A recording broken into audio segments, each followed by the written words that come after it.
Kita awali dengan informasi pertama, Saudara aparatur sipil negara di lingkungan pemerintahan Aceh menandatangani ikrar netralitas.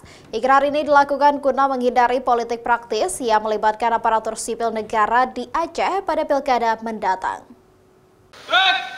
Apel yang dilanjutkan dengan penandatanganan ikrar tersebut dilakukan guna menyukseskan pelaksanaan pemilihan kepala daerah, baik gubernur, wakil gubernur, wali kota, wakil wali kota, serta bupati dan wakil bupati di seluruh Aceh.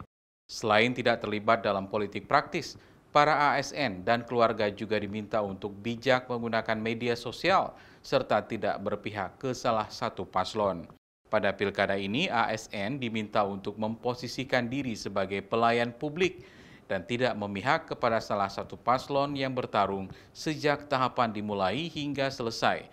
Dan bagi ASN yang kedapatan berpolitik praktis, maka akan diberi sanksi dari teguran lisan hingga pemberhentian dari ASN. Para ASN menjadi ingat apa yang boleh dan apa yang tidak boleh dilakukan oleh ASN sepanjang pilkada ini berlangsung.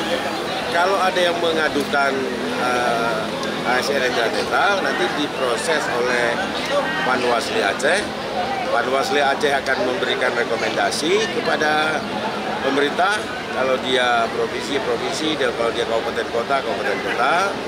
Nanti kita lihat pasal yang dilanggarnya, lalu kita minta persetujuan atau rekomendasi Menpan atau BKN, kemudian keluar rekomendasi kepada kepala daerah, kemudian dijatuhkan hukuman berdasarkan berat ringan pelanggaran yang sudah dilakukan. Apel penandatanganan ikrar netralitas aparatur sipil negara di lingkungan pemerintah Aceh diikuti oleh asisten staf ahli gubernur, Kepala Satuan Kerja Perangkat Aceh SKPA Eselon 3 dan 4, serta seluruh pegawai di lingkungan pemerintah Aceh.